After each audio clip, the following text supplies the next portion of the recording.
Bom dia, a paz do Senhor Jesus, amém? Essa é a igreja que ama, amém?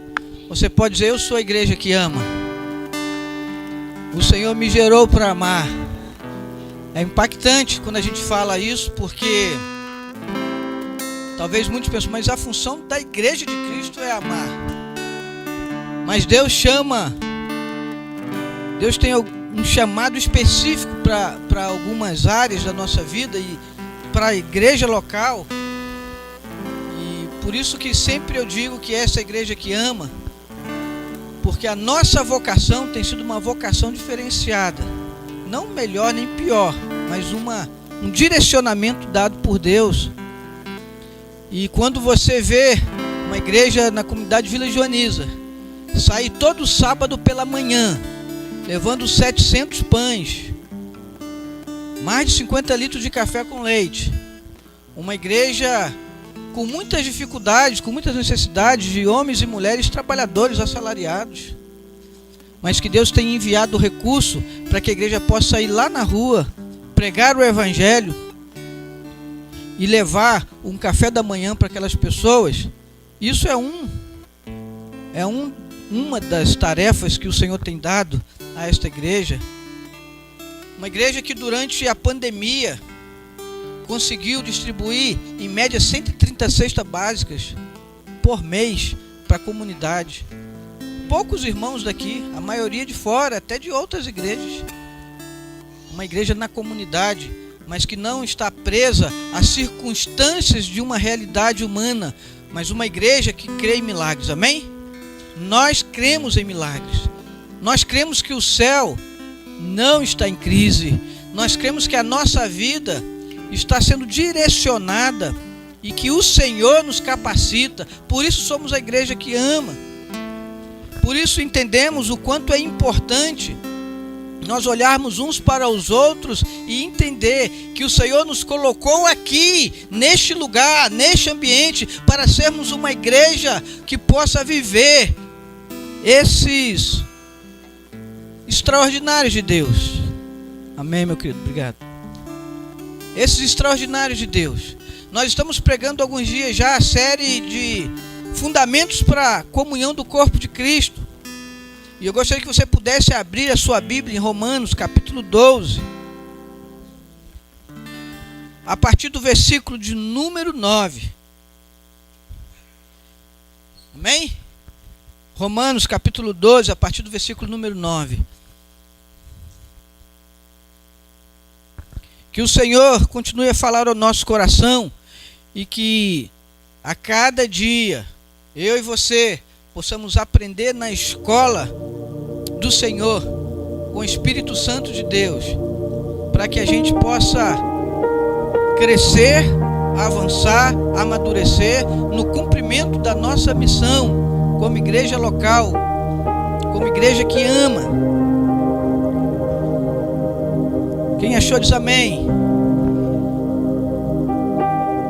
Diz assim a palavra do Senhor. Nós leremos até o versículo de número 21. O amor seja não fingido, aborrecei o mal e apegai-vos ao bem.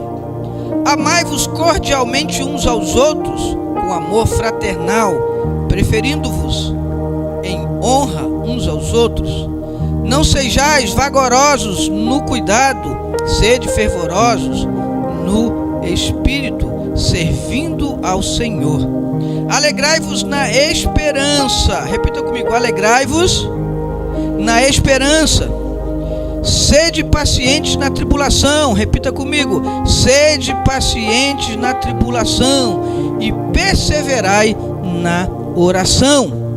Comunicai com os santos nas suas necessidades, segui a hospitalidade, abençoai os que vos perseguem. Repita comigo, abençoai aos que vos perseguem, abençoai e não amaldiçoeis. Alegrai-vos com os que se alegram e chorai com os que choram. Sede unânimes entre vós, não ambicioneis coisas altivas, mas acomodai-vos as coisas humildes, não sejais sábios em vós mesmos. A ninguém torneis mal por mal. Procurai as coisas honestas perante todos os homens. Se for possível,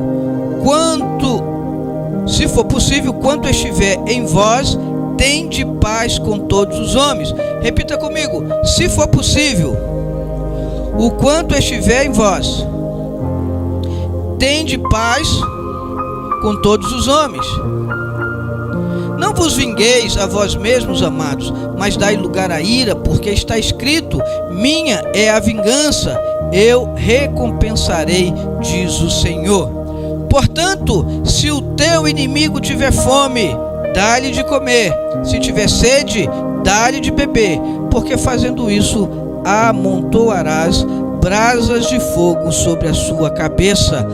Não te deixes vencer por mal, mas vença o mal com o bem. Repita comigo o versículo 21. Não te deixeis vencer do mal, mas vença o mal com o bem. Amém. Pai, graças te damos por este privilégio de estarmos na tua casa, de sermos a tua igreja, ó Deus, de fazer parte do corpo de Cristo. Pedimos que o teu Espírito ministre sobre as nossas vidas, ó Pai querido, nessa breve reflexão, ó Deus, sobre os fundamentos da comunhão do corpo de Cristo. Em nome de Jesus nós oramos. Amém. Podeis tomar assento. Eu gostaria de compartilhar essa reflexão sobre o título: Vença o mal com golpes de bondade. Vença o mal com golpes de bondade. A gente, quando entra na área da educação, né, e a gente vai aprendendo um pouco da pedagogia, a gente aprende que algumas coisas são importantes para a nossa memorização. Então repita comigo: vença o mal com golpes de bondade. Só foi para vocês iniciar, mas vamos repetir todos juntos, alto, com vontade. É domingo pela manhã, é o dia do Senhor, amém? Então vamos lá. Vença o mal com golpes de bondade. Ficou bom? Tá bom? Tem gente mais ou menos. Amém. Nós estamos falando sobre os fundamentos da comunhão. Se vocês lembrarem, no primeiro dia no qual nós compartilhamos, nós lemos o texto-chave dessa série de mensagens de Coríntios, capítulo 12, que fala sobre o corpo de Cristo, e a metáfora e a figura de linguagem, né? E a forma que Paulo vai pegar o corpo de Cristo e explicar a sua importância. Ele vai usar a biologia, vai falar sobre o corpo humano, vai falar sobre a importância do olho, do nariz e por aí vai. E a gente aproveita e faz uma sequência, né? Usando aí toda a parte do nosso corpo para trazer essa referência da importância de cada um. O dedinho não é mais importante que o dedão, mas tem a sua função. O dedo do pé não é mais importante do que o dedo da mão, mas cada um tem a sua função. E nós estamos vindo nesse direcionamento para que eu e você possamos entender que nós temos funções diferentes. Se você pegar o pastor da igreja, o pastor titular, ele tem uma função diferente da sua, mas ele não é melhor nem pior, e ele carece das mesmas necessidades que qualquer outra pessoa carece. Necessidade do Espírito Santo, do Senhor, de oração, da palavra, da comunhão, né? Só para a gente entender, fazer uma retrospectiva do primeiro momento que nós abordamos aí, já que a gente está falando sobre, trazendo esse assunto como uma série de mensagens da saúde, da comunhão do corpo de Cristo. Eu acho interessante que em Romanos capítulo 2, o texto que nós lemos, ele traz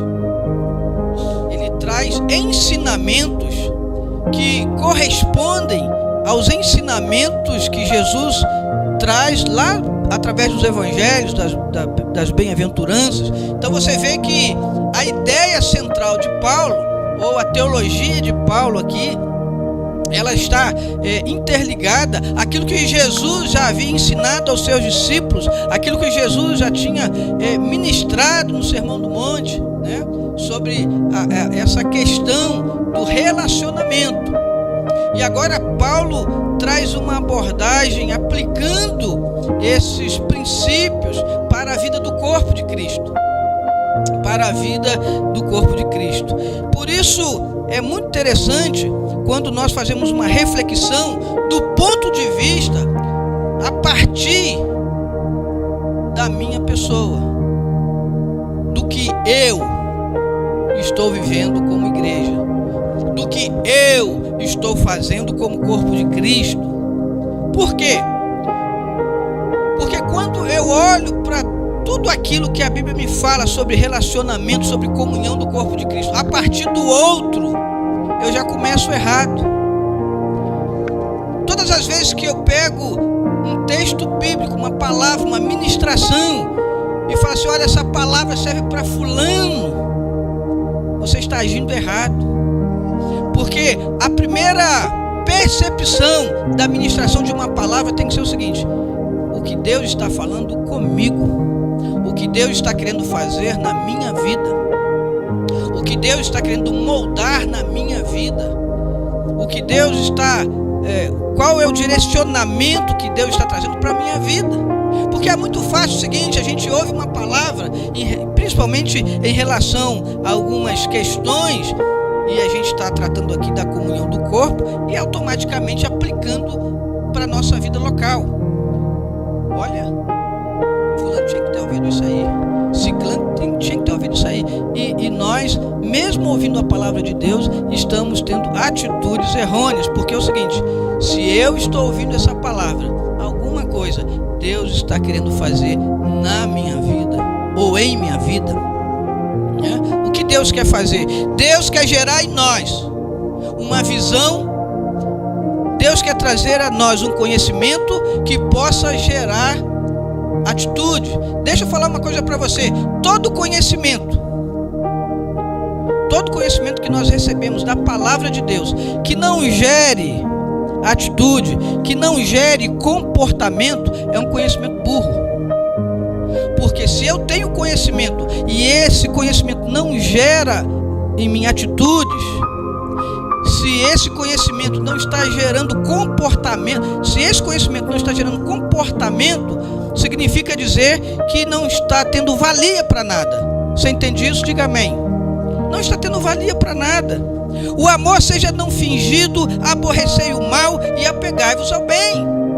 O cristianismo, ele não é subjetivo. No cristianismo não há meio termo, eu posso ser mais ou menos assim. Não. No cristianismo nós aprendemos com Jesus fundamentos, princípios. Princípios são inegociáveis, princípios são imutáveis, princípios são princípios do início ao fim.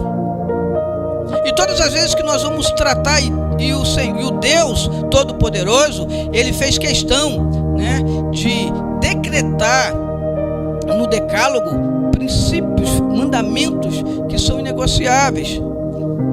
E nós podemos ver que eles se dividem, os 10 mandamentos se dividem nos 4 primeiros mandamentos. Nós vamos aprender muito sobre relacionamento, porque são importantes, porque são fundamentais, porque vai de fato demonstrar na minha vida que eu sou de Cristo. O amor então seja não fingido. O que eu preciso, e é a primeira pergunta que eu faço, o que eu preciso fazer para viver em comunhão com os meus irmãos? O que eu preciso fazer para viver em comunhão com os meus irmãos? Pergunta para a pessoa que está ao seu lado: o que eu devo fazer para viver em comunhão com os meus irmãos?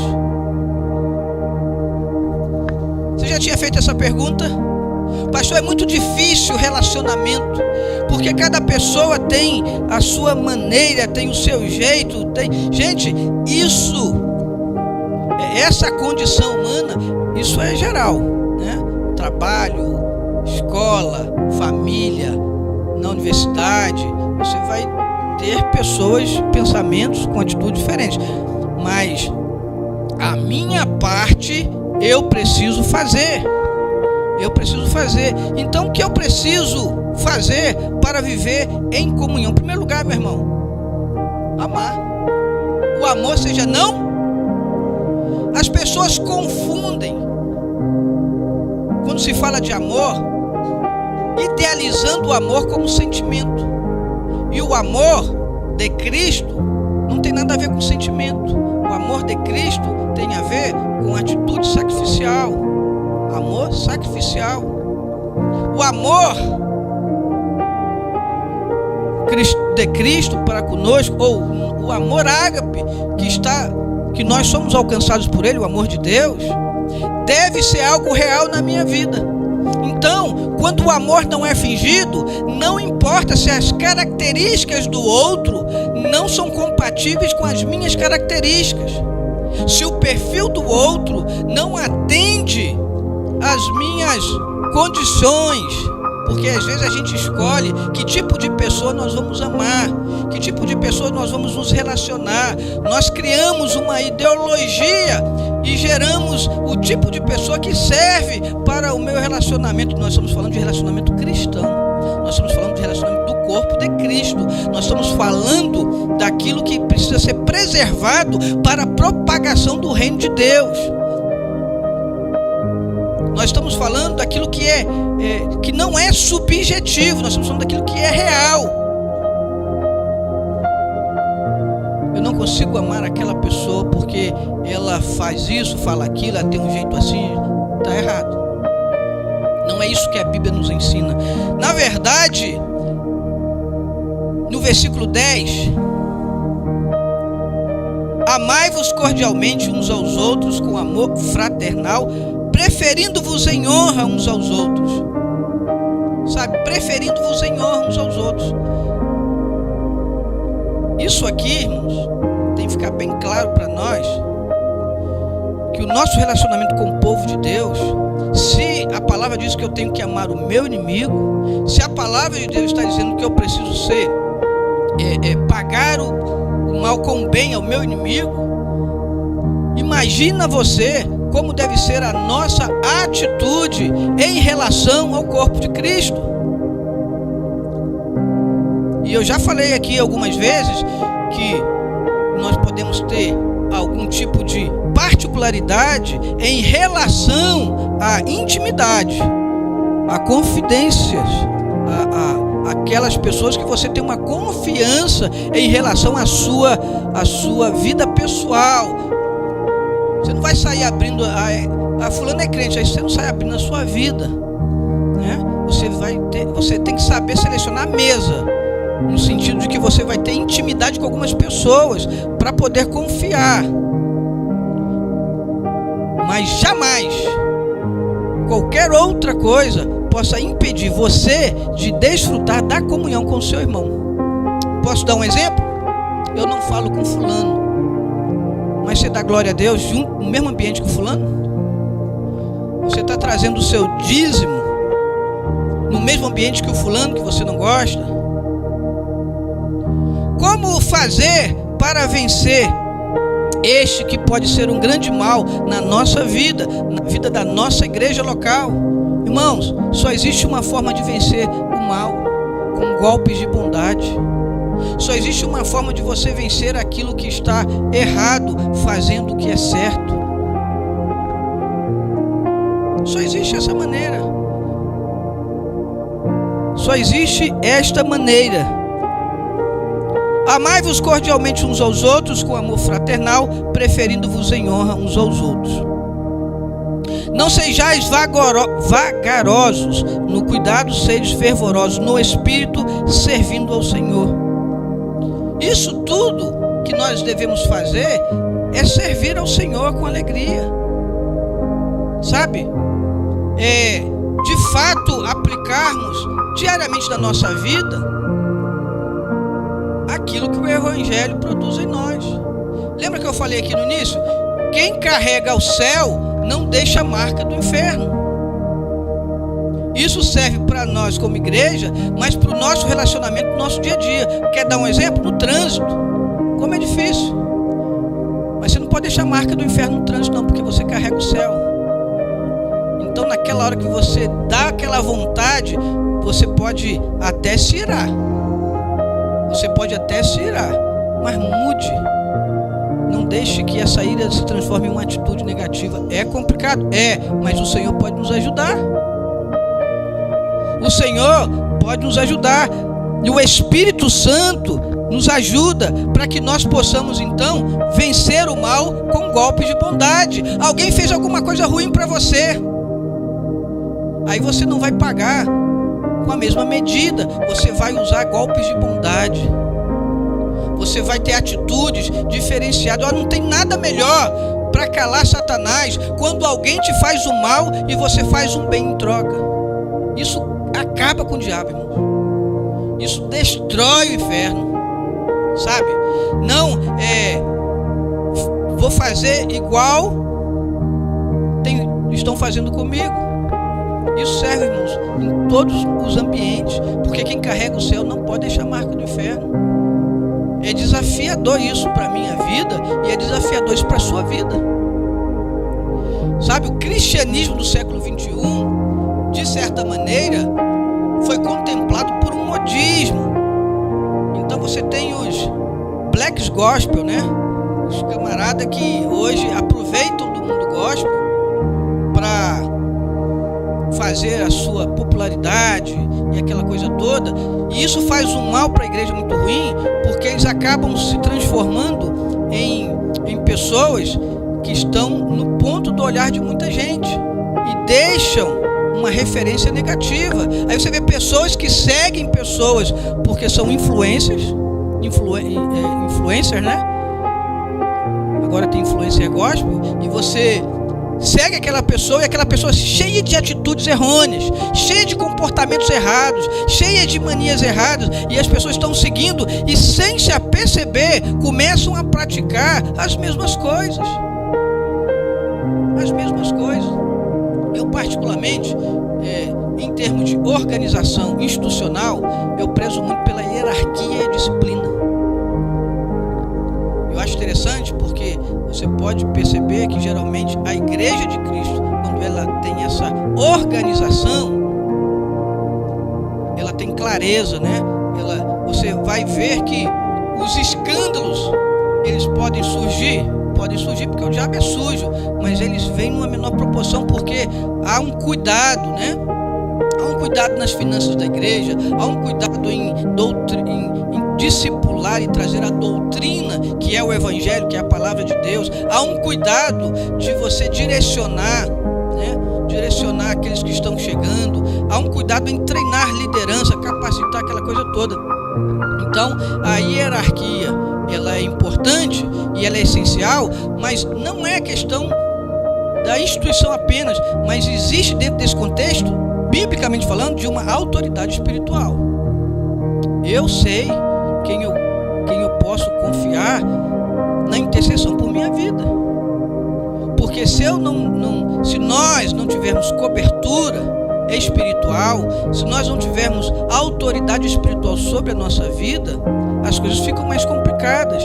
Então nós nazarenos temos esse privilégio. Eu tenho pastor, que é o meu intercessor. Eu tenho uma liderança acima da minha função, que zela, que cuida. E eu disse aqui para os irmãos, né, que depois do acidente eu fiquei com uma perda auditiva maior. O meu pastor, né, que é o nosso superintendente, rapidamente veio, me apoiou, além de orar, mobilizou toda a igreja do Distrito Rio e até fora, para que eu pudesse resolver aquele problema. Então eu estou explicando isso aqui só para você ter uma ideia, que isso é importante. Isso é importante. Essa questão da funcionalidade tem um objetivo. Não é como no mundo dos negócios, né?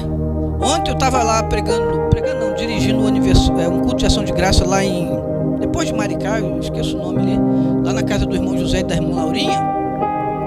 E eu falei uma coisa seguinte: eu discordo de uma frase que a gente ouve muito por aí no mundo dos negócios e que entra para dentro da igreja, que é o seguinte: a frase é o seguinte: ninguém é insubstituível. Você deve ter ouvido essa frase em algum treinamento, você deve ter visto isso em algum momento,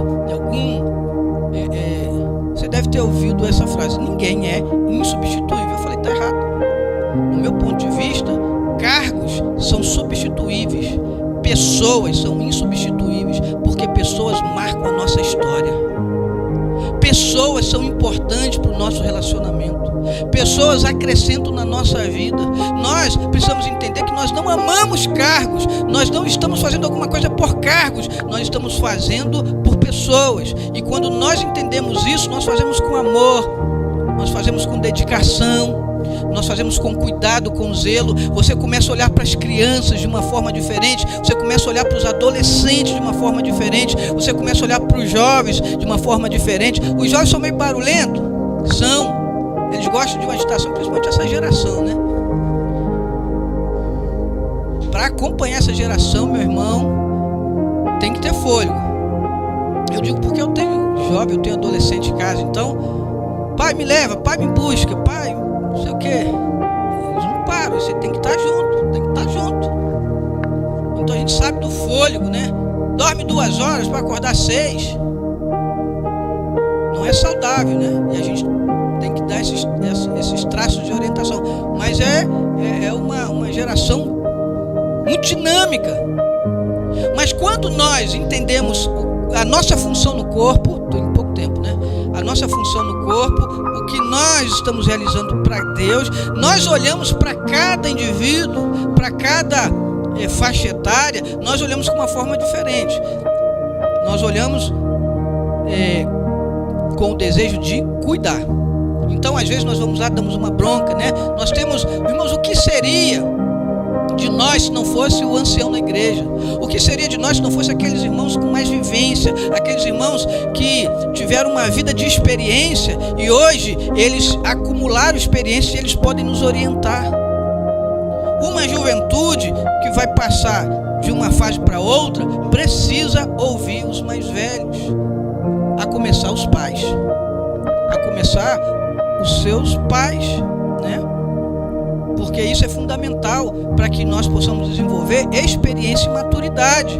Então a gente precisa ter muito cuidado, porque em nenhum momento, seja quem for, deve olhar de forma diferente, a não ser com a intenção de cuidar, de abraçar, de amar e de corresponder àquilo que é servir ao Senhor.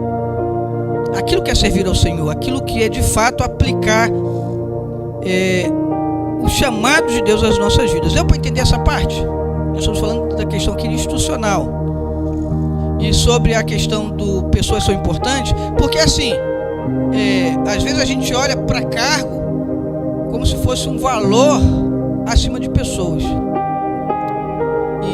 E eu particularmente, com 30 anos de crente, irmãos, eu perdi, a gente fala perdi, né? Uma amiga, uma mãe de fé, foi a primeira irmã, né? É prima da irmã Fátima lá em Minas. Coincidência, né? Cheguei aqui, a Fátima é prima da minha primeira mãe na fé lá em Minas. Quando eu aceitei Jesus, a primeira pessoa que me acolheu, né? Irmã de Lourdes. Que benção aquela mulher. Ela fazia na sua casa aquela carne com aipim, qual é o nome? Vaca atolada, chamava a juventude inteira. Eu novo convertido, 1 mês, né? 7 dias de convertido, não tinha nem 1 mês, 7, 15 dias. A gente ia para casa daquela irmã. Eu lembrei, quando eu cheguei aqui, eu conheci a pastora de Nasci, que era líder também, era assim, ele falou, Deus chama umas pessoas com as similar, né, uma forma de cuidar. E essa irmã faleceu essa semana. E eu falei, pessoas são importantes. Pessoas deixam marcas na nossa história. Pessoas nos ensinam. Pessoas deixam um legado. Sim, o cargo. Sim, realmente. Principalmente na nossa condição de igreja governo representativa, a gente entende isso. Que o cargo é temporário. Mas pessoas marcam a nossa história. O corpo de Cristo precisa ser saudável à medida que nós vamos entendendo a importância de pessoas.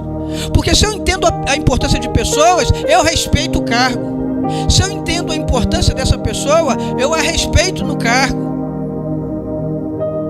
Sabe? Se eu entendo o quanto essa pessoa é importante no corpo de Cristo, eu entendo que a comunhão é fundamental para o crescimento da igreja. A igreja do Nazareno Vila Joaniza tem um chamado específico, talvez diferente de muitas outras. Cada igreja local tem a sua característica, e esta igreja é a igreja que ama.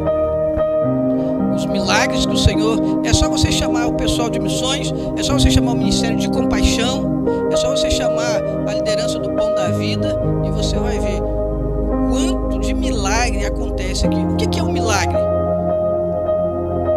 Um milagre é aquilo que é sobrenatural, que foge às condições humanas, às condições normais. Aquilo que é normal você faz, aquilo que é normal eu faço, mas aquilo que eu não consigo fazer, Deus envia o seu milagre. E esta igreja local, dentro da sua condição, da sua realidade, né? E o nosso primeiro pastor sempre falou isso aqui: Deus sempre supriu, Deus sempre direcionou, Deus está à frente. Aqui, irmãos, não há vaidade para dizer isso. Aqui, amor e compaixão. E eu e você precisamos aprender isso, que pessoas são importantes, elas marcam a nossa história, elas são importantes para o nosso crescimento, elas são importantes para a nossa vida. Vamos continuar? Versículo 12: alegrai-vos, nem tanto, né? É 10 e 1 mesmo, tá certo? Vamos mais 5 minutinhos. Alegrai-vos na esperança, sede pacientes na tribulação e perseverai na oração.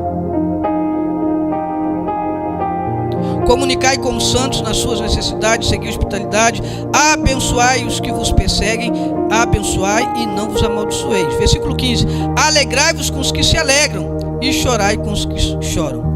Tem uma ordem aqui. No versículo 15 existe uma ordem. Qual é a ordem? Alegrai com os que... Por que aqui tem essa ordem?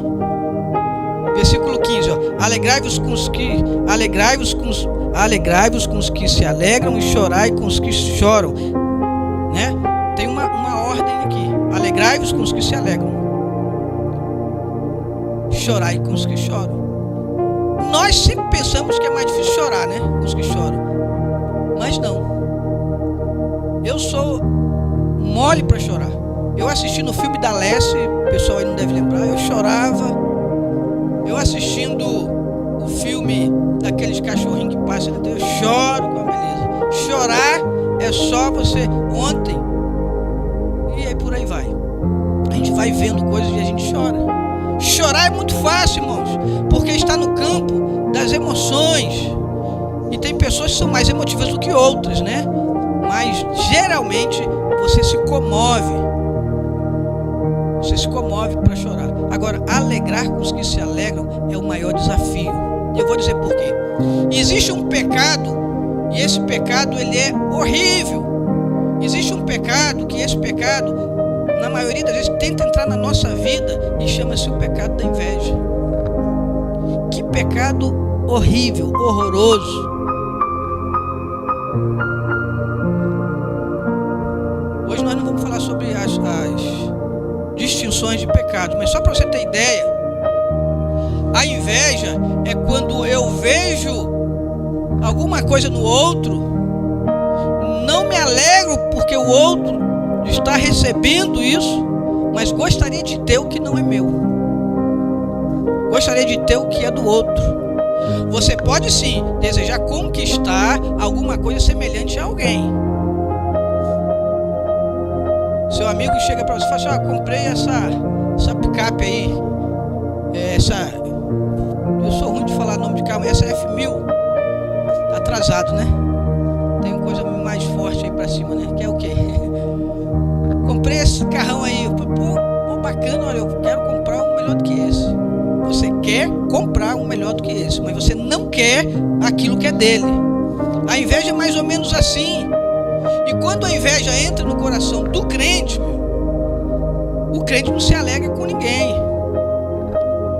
Tudo que as pessoas olham e vê os outros conquistando, ou alguma coisa de bom acontecendo, ó, fulano está comprou uma casa, vê da pessoa se alegrar, a pessoa também, né?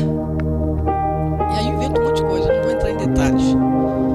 Fulano, olha, tá namorando, né? Não pode desejar namorar do outro, não, né? Isso aí vai juntar dois pecados. Sabe? Isso serve para funções, para cargos. Isso serve para cargos. E eu aprendi uma coisa lá quando eu fui discipulado. Pastor Carlinhos, teve pastor Hélio, pastor Carlinhos, aprendendo muito com os antigos da igreja, a irmã Nilza, pastora Edinaci, irmão Domingos. A gente vai aprendendo um pouquinho com cada. Pastor Arnaldo, que foi nosso líder, nosso pastor e nosso líder de juventude. A gente vai aprendendo um pouquinho de cada e vai juntando. Mas somando tudo que eu aprendi nessa caminhada cristã, eu aprendi o seguinte: o melhor lugar para estar é no centro da vontade de Deus. Porque se Deus quiser fazer alguma coisa na sua vida, em relação ao ministério, em relação à funcionalidade, Deus vai te trazer para onde Ele quer. Eu não sei se algumas irmãs lembram aqui, mas tem muitos anos, talvez poucas pessoas sejam dessa época, mas eu lembro que teve uma época que o pastor Arnaldo estava indo para o Tauá. Teve algumas irmãs que oraram, né? E as irmãs tiveram uma visão e que me viam, né? Sendo pastor da igreja naquela época. Aí o pastor Arnaldo indo para lá, o pastor Arnaldo deixava a gente aqui, né? Ajudando, ele se dividia. Mas não foi nesse momento, não se cumpriu. Não era naquele momento, né? Tinham pessoas que estavam orando, mas não era aquele momento. E eu lembro que uma irmã televisão falou assim, ó, um dia você vai ser o pastor dessa igreja porque Deus me mostrou. Aí eu falei assim, se for de Deus, vai acontecer. Aí veio os pastores normais, né? E eu continuei me submetendo aos pastores, respeitando como pastores. Porque quando a gente olha para Davi, é isso que a gente aprende quando ele é consagrado aos 16 anos e assume o reinado com 40. Ele teve a oportunidade de cortar Saul e falou, não, ele tem a unção de Deus. Então o respeito à autoridade espiritual faz toda a diferença para que o cumprimento da promessa aconteça na nossa vida. Se Deus tem promessa, a promessa vai se cumprir. Se Deus prometeu para você, Ele vai cumprir. Ele não é homem para que minta, nem filho do homem para que se arrependa. Ele vai fazer. Agora nós precisamos entender que o melhor lugar para estarmos é no centro da vontade de Deus. Onde o Senhor te colocou, onde o Senhor vai te colocar, confie, Ele que tem o controle de todas as coisas. Alegrai-vos com os que se alegram e chorai com os que choram. Irmão, você precisa se alegrar com o seu irmão. Isso faz parte da comunhão. Nós deveríamos ter um dia aqui só para testemunho de vitória dos irmãos, para que a igreja pudesse soltar fogo. Lembra que eu falei isso uma vez? Pegava o Ítalo, mais uns dois Marcelo, deixava ali fora ali. Quando terminar o testemunho, solta os fogos, porque nós vamos nos alegrar. Nós vamos nos alegrar com a vitória do irmão. Nós vamos nos alegrar com a conquista do irmão. Nós vamos nos alegrar com aquilo que Deus está fazendo na vida dos irmãos. Porque a sua conquista é minha conquista, porque a sua alegria é minha alegria, porque a sua vitória é minha vitória. Por isso nós devemos orar uns pelos outros, para que o Senhor possa nos conduzir em triunfo, em vitória. Vou dar um exemplo aqui, isso aqui não acontece aqui. Isso aqui não acontece aqui, mas por aí deve acontecer. Miserável, hein? Mais um testemunho de vitória. Meu Deus do céu. Por que Deus está abençoando esse varão aí? Meu Deus do céu. Puxa o tapete. Aí começa a orar contra o Senhor. Não deixa esse irmão testemunhar de vitória mais não. Segura um pouquinho. Segura, Senhor. Ora baixé, segura. Aí fala até em línguas. Uma vez eu ouvi um pastor pregando que o pessoal fala que existe oração contrária, né? Mentira. Assim, mentira não, verdade, né? Mas mentira no sentido de que não tem efeito, porque Deus não é um Deus de confusão, irmãos. E a Bíblia diz: abençoai e não amaldiçoeis. Tu acha que você vai orar para Deus fazer alguma coisa contra as meninas dos olhos do Senhor? Porque assim como você é menina dos olhos do Senhor, essa pessoa também é menina dos olhos do Senhor. Então cuidado se você fizer uma oração contrária, para o negócio não contrariar contra você. Porque o Senhor nos ensina a abençoar e não amaldiçoar. Alegre-se com a vitória do seu irmão. Vamos continuar, irmãos, na série de mensagens sobre a comunhão do corpo de Cristo, fundamentos da comunhão do corpo de Cristo. Eu parei no versículo 15 e a gente, na próxima oportunidade, que eu não sei se não será domingo que vem, será no outro, né? Domingo que vem é gincana? É encerramento. Então a gente depois volta e continua no tema. Então para hoje vença o mal com golpes de bondade. Vença o mal com golpes de bondade. Alguém fez alguma coisa ruim? Dê um golpe, mas que o seu golpe seja um golpe de bondade. Em nome de Jesus. Curve sua cabeça. Pai, nós queremos te agradecer por esse tempo. Que o Senhor nos abençoe. Que o Senhor fale ao nosso coração. Que o Senhor renove as nossas forças. Que o Senhor nos fortaleça, nos abençoe. Que a tua igreja possa viver um tempo de recomeçar em todas as áreas. Ó Deus, que possa haver vitória, que possa haver, ó Deus, um tempo de crescimento, que possa haver um tempo de crescimento, ó Deus, em todas as áreas de cada membro desta igreja. Pai, abençoa desde o recém-nascido ao ancião desta casa. Derrama a bênção da saúde. Abençoa a tua igreja. Eu profetizo, Pai querido, um tempo de crescimento, ó Deus, um tempo de qualidade, um tempo onde as pessoas possam chegar aqui para querer conhecer o Cristo que nós vivemos, para conhecer o Cristo que transformou a nossa vida, para conhecer o Cristo que tem, ó Deus, libertado cada um de nós, ó Deus, no nome santo de Jesus, e que Vila Joaniza possa ser impactado, ó Deus, por este povo, por esta igreja local, através da tua santa palavra. Em nome de Jesus nós oramos. Amém. Você pode aplaudir ao Senhor. Deus abençoe. 2 minutinhos para o café e volto para a sua